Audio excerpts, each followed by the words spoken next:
That's right. I want to talk about this. So there have been some details that have been coming out. There's been a lot of reporting on white supremacist militias um over the past couple, like the past month, maybe the past 2 months. Um and this is a lot of stuff that I've been somewhat following for a while now. This story is about a group called The Base, which hasn't been terribly reported into the media. Uh as of like the last 6 months, like really the last time I saw like really in-depth reporting on The Base was maybe like 6 months ago. But they're these are the kinds of people that are like the super like far right gun nut kind of guys that are they aren't like Trumpers. They're like the Trump's a lesser of two evil maybe kind of people. The kind of like, oh yeah, Trump's gonna bring about a civil war by triggering the libs, and then we're gonna rise out of the ashes and take control of the United States. That's kind of what The Base is all about. Um, so here's an article here. What from this is some 7 News Boston as my source. I like getting sources that are just like random, like weird local media outlets, because it just gives you a variance in perspective, which I appreciate. Um, so white supremacist group talked about paramilitary training in secret vetting cells. All right, so let's watch. Or secret vetting calls, rather. I can't read. Please forgive me. So I will read this and then we will discuss. So, young men hoping to join a white supremacist group spoke about hosting paramilitary trainings and how to legally bring firearms to those events, according to secret recordings of vetting calls published by the Southern Poverty Law Center Thursday. Some 83 hours of calls with more than 100 participants linked to the base group were analyzed by the Southern Poverty Law Center, which monitors hate for a new podcast, Sounds Like Hate. I might have to actually check that out because this is one of the subjects I'm interested in the most. Um, One of the people in the calls trying to join the base says he is 17 years old and offers his mother's property for a training exercise. Now, my first reaction to reading that is like, is that Kyle Rittenhouse? Like, what? Right? But this is the thing about this, right? Is Now imagine, I really want you to think about this. If you're an adult, I really want you to think about this, okay? Let's imagine, you are 13 years old, right? And you are like an internet person. Like you live on the internet. You found websites like 4chan, right? Because, you're a gamer. And, like something like a big leak happened with the new Pokemon game, whichever one was the new Pokemon game 5 years ago, right? And you're 13 and you find the big leak on 4chan and you're thinking, oh shit, 4chan's epic. And over time, over the course of a year, you start browsing more about 4chan and then you discover the politics board, right? Maybe you're 13, 14. And then the 2016 election happens. Donald Trump starts running for president. All this shit happens. 4chan turns from like a really antisocial incel like factory into like a neo-Nazi white supremacist factory. So all of a sudden, you're 15 years old. Donald Trump is president. Something like Charlottesville happens, right? And you see like, ooh, the Charlottesville hoax. And because you're fucking getting all your news from 4chan, that's just what you believe. And you find these Discord servers, right? And you join these Discord servers, and they're all white supremacists. They're all like neo-Nazis, and they hate black people. They hate Jewish people. They like plot to murder transgender people. It's ridiculous stuff. I know about this stuff because I have to deal with it. I get a lot of people from these areas a lot of the time, and so I know a lot more about this than the average person, right? And a lot of the people I were friendly with turned out to be in this kind of group. It's bizarre. And so, like, all of a sudden, right, you're 17 years old, the 2020 election's popping around, and you are trying to impress, like, oh yeah, you can just come to my mom's house. I live with my mom, I'm 17. Like, you're talking to like 35-year-old neo-Nazi, like fucking like militia members with guns that want to like shoot people, and it's like you're 17 and you're like, yeah, come to my house because you think, oh, I want to be a part of a group. I want these people to like me. So what do I have that they can use? Property. I'll use my mom's property to try to get into this cool kids club. So I really want you to think about this. The impressionability of a young person who would get into something so vile and heinous, right? It's bizarre. It's bizarre. So, I'm going to read some more highlighted text here. That meeting appears to have been postponed. There is a fly in my room. Hold the phone, everybody. Hold the phone. There's a fly in my room. That meeting appears to have been postponed, according to the calls, because Eric says his mother got nervous. Hey, Mom, do you mind if my 40-year-old gruff, like, alpha male friends come over to shoot, like, cardboard cutouts of black people in your front lawn? Do you mind, Mom?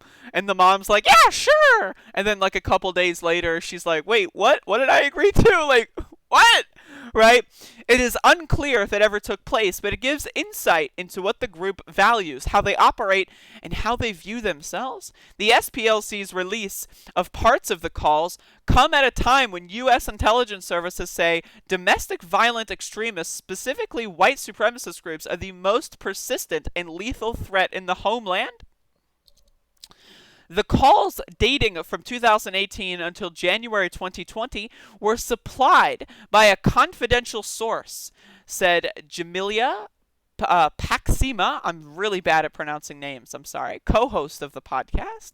God bless. The authenticity was verified by subject matter experts who recognized the leader's voice from previous audio appearances and were able to verify the corroborating details, Paxima told CNN. And so again, we're talking about a group here called The Base. The Base, right? And there's a lot of these different groups. You've got like Patriot Front, right? You've got like there's another one. Oh man, my brain is fucking, I'm so sorry. My brain just fucking turned off. But there's a lot of these groups that explicitly practice with like actual, like, they want guns to be their first and foremost kind of like method of advertising. Like Patriot Prayer is kind of like, you know, like Proud Boys. They're kind of like these weird, like, just kind of fraternities, you know, like a little bit like, like college kids who just like, want to get drunk and like fuck chicks all day, like that kind of shit, right? Those are like kind of like moderately cringe, but not too cringe. But then you've got like these advanced level groups like the Base, Patriot Front, etc., that are like, they're very explicitly wanting to train with firearms, right? It's a little bizarre. But this is the country that we live in. CNN contacted Nazaro. This is the leader of the base who currently lives in Russia, according to this, via an email address attached to his name regarding the leak of the secret calls. He did not dispute that he was the leader of the group, but challenged its characterization. And this is the same thing that all of these people always say. What? No! We're not about neo-Nazis. We're not about white supremacists. Look at the Proud Boys, right? For example, oh, our leader is Cuban. We're not white supremacists. What? Right? What? It's bizarre. So, the base is a survivalism and self-defense network. Okay. Our objective is sharing knowledge and training to prepare for crisis situations, Nazaro said in an email to CNN.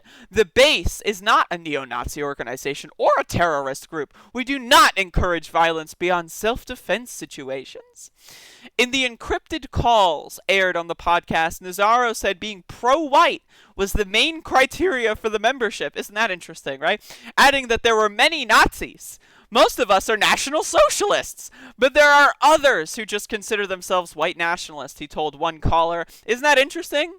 Right? They're self-described, right? Like, the whole thing is like, oh yeah, no, we're cool, man. We're cool. We're just, we're teaching people how to hunt, for, I don't know what they're hunting. But, maybe they're hunting moose or something. I don't know what they're hunting, but we're just teaching them to hunt. And then you look at the calls and it's like, God damn it, we're Nazis, man. And it's like, okay, all right, that's an interesting comparison. Federal authorities said alleged members of the base have talked about forming a white ethno-state and committing acts of violence against minority communities, including black and Jewish people. Okay. Jonathan Lewis, a research fellow at the Program of Extremism at George Washington University, said observers saw the group pop up in the middle of 2018. Lewis describes the base as a small accelerationist neo-Nazi movement that is mostly active inside the United States and whose primary goal is to recruit, radicalize, inspire, and train others to commit violence and bringing about a societal collapse. Again, That's why it's so important that they're getting 17-year-olds, teenagers, involved into the situation. Yes, it's about building their movement. That's exactly what it is about. And the most impressionable people are young incels who can't get laid and who blame the world around them, who just find themselves on 4chan. That's just it. That's the peak kind of group that you want to, like, it's the primordial soup of neo-Nazism. They've been involved in alleged plots to commit acts of targeted violence that would and should be called domestic terrorism, Lewis says. Geraldine Moriba, also a co-host of the podcast, there's so many co-hosts, was similarly blunt. They are domestic terrorists. They are plotting to create the collapse of America. That's what they said on every single call, she told CNN. The Department of Homeland Security and the Department of Justice did not respond to a CNN request for comment about the base. The FBI declined to comment and referred CNN to criminal charges against the alleged members of the base. Right, so again, more details here about how these people are organized. And of course, they're always going to deny it. And that's the thing, right? You've got dullards that are actually like, oh, well, they said they're not Nazis, so I guess I'll believe them. I guess why not? I'll give them the benefit of the doubt, right? Nazaro was extremely involved in the recruitment process for the group, according to the calls. Posts from the base on social media and physical flyers would seek recruits and ask about the age and military background, with youth an important factor, Paxima said, I'm so sorry. Respondents would send emails and be vetted for a time by Nazaro. Those he selected would then talk in virtual interviews with base members, often including Nazaro, according to the SPLC. After that, some would be chosen for an in-person meeting. 8 countries and 26 U.S. states were mentioned in the calls, according to the SPLC. The geographic spread speaks to the arms of the base, who want many independent cells who don't know details of each other and their plans in case they are infiltrated or arrested. Moriba said, really though, they're just a self-defense group. They're just training on people how to hunt. Right? Because, there's so many soy boy fathers that don't teach their kids how to hunt. They're just trying to teach all the 17-year-olds how to hunt. It's totally not about terrorism. Not at all, right? And while the cells can be independent, they would be ready to act at the right time, Moriba said. Where they talked about a lot was getting ready for the moment when America collapses and they fill the vacuum. Nearly 20% of applicants joined the base, claiming to have combat training, according to the SPLC. They included purported active and retired members of U.S. forces. Right? Imagine, right? Like a fucking like army dude gets out of the Navy or whatever, right? It's like, God damn, I want to continue fighting, but not for my country, but against my country. It's like, what? Right? That's weird, but they're out there. They're out there. Paxima told CNN. 8 who said they were from Army, 8 from National Guard, one a Marine, and 1 former member of the Air Force. She said they talked about their experience and training, which appeared valuable to the group. They are being recruited for their expertise. They can train other people up, Paxima said. In one call, Nazaro told an applicant the group's aim. We want things to accelerate.